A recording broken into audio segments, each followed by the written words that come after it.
You know, when you see a British Bulldog, have you ever just stopped and really looked at one?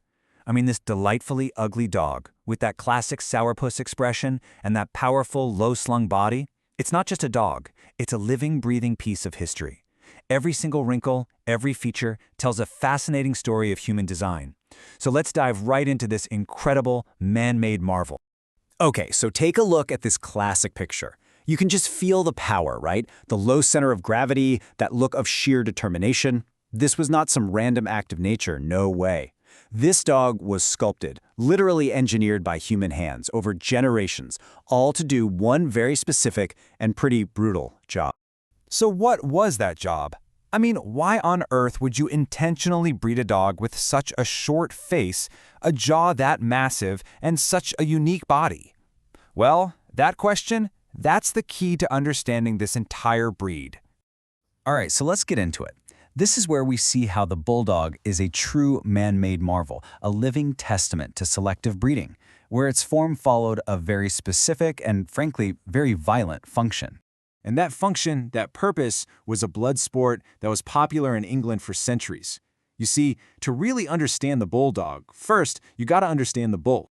The sport was called bull baiting, and it was exactly as brutal as it sounds. Dogs were trained to go after a tethered bull, and the goal was to latch onto its sensitive nose or muzzle and just not let go. It was a dangerous, bloody spectacle, and it required a very, very special kind of dog to pull it off. And this is where things get absolutely fascinating. Every one of these unique traits had a job to do. That pushback nose, it wasn't a cute feature. It allowed the dog to breathe while its mouth was clamped down. The wide, projecting underjaw gave it a grip like a vice. Those broad shoulders, they were an anchor. And the light back end, that was for a powerful launch and, get this, to reduce injury when the bull inevitably flung the dog into the air. Even the wrinkles had a job. They were there to channel blood away from the dog's eyes so it could keep fighting. Incredible, right? Now let's get a look at the actual skull. See how it's all sort of pushed back? That's what's known as the layback. That deep indentation between the eyes, the stop, and those prominent bones created that squash nose. And again, this wasn't for looks. This was a piece of life-saving bioengineering that meant the dog could keep breathing while holding on for dear life. And here it is, the business end. You know, we might look at an underbite as a flaw, but for this dog, it was the whole point. That massive, projecting lower jaw was the ultimate tool for latching onto a bull's muzzle and holding on, no matter how hard that bull thrashed. It was, truly, a functional masterpiece of pure tenacity. So here's the thing. You've got this perfectly designed fighting machine. But what happens when the fight is over for good? The Bulldog was about to face a total crisis. We're talking an extinction-level event. And its savior? Well, he came from a very unexpected place. The year is 1835, and this one single date, it changes everything for the Bulldog. Parliament passes the Cruelty to Animals Act, and boom, just like that, bull baiting is illegal. The Bulldog is officially out of a job. Its entire reason for existing was gone. The breed was suddenly seen as useless, and it started to just fade away. But then, just when it looked like it was all over, an unlikely hero steps into the picture. A guy named Bill George. He was a former bare-knuckle boxer who had become London's #1 dog dealer. And he saw the end of an era, not as a disaster, but as a massive opportunity. I mean, this guy's story is something else. He starts out as a butcher's boy, becomes a prize fighter, then learns the dog trade, and get this, in the exact same year bull baiting is banned, he buys his old boss's kennels and rebrands it as Canine Castle. From that moment on, he single-handedly reinvented the Bulldog. He started marketing it not as a gladiator, but as a loyal, courageous companion for the new Victorian gentleman. He literally saved the breed from extinction. And he was quite a character, too. The story goes that a letter addressed simply to Mr. Bill George, Dog Fancier, London, was returned because the address wasn't specific enough. When he found out, he was furious. He asked who the Postmaster General was, and when they told him it was Lord John Manners, he shot back with this amazing line. It just tells you everything, right? The guy was a legend in his own time. So, the Bulldog is saved from the brink. It's got a new gig as a companion animal. But what happens next? Well, a whole new craze starts up, dog shows, and that created a need for a whole new kind of ideal, a written blueprint for what the perfect bulldog should look like.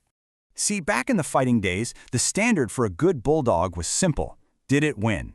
But now, with dog shows becoming this fashionable new hobby, the breeders, or fanciers as they called themselves, they needed a formal written description. So this one guy, writing under the name Philo Kuon, which is Greek for dog lover, he publishes this super detailed standard in 1865, and it becomes the bedrock for everything that came after. By 1875, it gets even more specific. They develop a points system. I mean, look at this. They literally quantified perfection. The perfect bulldog was now a dog that could rack up 100 points. And notice what's worth the most? The skull and head, at a whopping 15 points. The very same features born from the violence of the pit were now the most prized qualities in the show. And all of that leads us right here. Today's breed standard is, well, it's intense. It is incredibly detailed. Every single part of the dog, from the top of its skull down to the knuckles on its toes, is numbered, defined, and judged. This is the final step in the evolution from a functional tool to a living, breathing work of art, all built to a super precise blueprint. So, when we pull it all together, what's the legacy of this incredible journey? What is the modern bulldog? You know, the one snoring on couches all around the world. What does it really represent?